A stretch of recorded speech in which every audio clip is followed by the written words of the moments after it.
Hi, my name is Sarah Owens, and today I'll be going over the structured note-taking strategy, which is meant for during reading. So it begins with teachers making a graphic organizer for their students to use, and later they want them to build up to being able to developing their own graphic organizers based on what kind of text they're reading. And so this is helpful to use if you're assigning a complicated text or if you have some struggling readers in your class. It really aids them in the frame of thinking that they're using, and it kind of nudges them toward what they should be thinking about or what to keep their eyes open for while they're reading. So after your students have read the selected text that you've given to them and filled out the organizer, they are meant to be in small groups or partners, and they discuss what they have in their graphic organizer and why they categorize things as they did. And their discussion should be focused on any discrepancies that they may have. Like, partners might see that one person categorized it here, and you just kind of ask what led you to think that, or why would you put it there rather than this location. So they should take some time to mediate that, and they might agree to disagree, or they might change their mind and think, oh yeah, you did think about that correctly.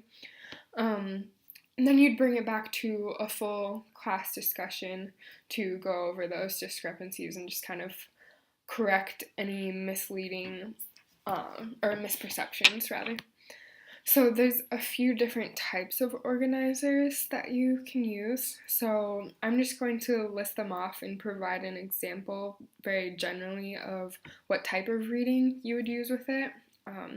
Because one thing is that you'll want to be able to explain to your students why you picked the organizer that you did, so they can kind of pick up on that thought process themselves and then apply it in the future when they're trying to decide what graphic organizers to use. So the first one is cause and effect, and just so you know, I'm trying to give a variety of examples, so you could definitely use this in any classroom, but I'm going to be specific with each example. So for cause and effect, this would be good in a history class. If you're studying the Civil War, you could have them think about what led up to it and what was the result in the end. The second example is proposition and support.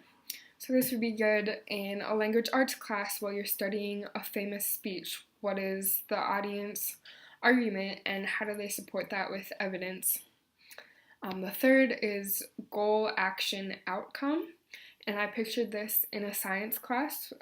If you have your students read through another researcher's experiment, you would want them to think about what the researcher was trying to figure out, how they went through that process, and what the outcome and reflection was in the end.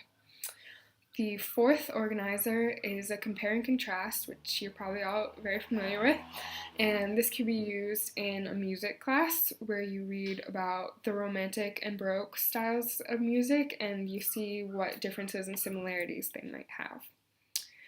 Number 5 is problem solution. And you could use this in an economics class. Let's say you're reviewing a business plan and it's failing, and you want your students to think about how this could be turned around. So what issues are causing this business to fail, and what could they do in the future to improve this? And the last one is concept and definition. And this could be used in an art class maybe, where students are studying different types of painting techniques. So they would just write the term and what the definition of it is.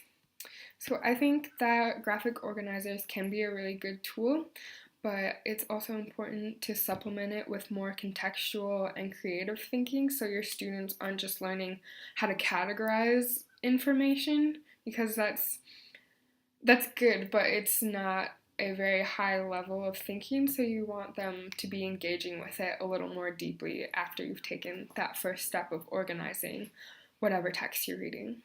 So this was the structured note-taking strategy. Thank you for watching.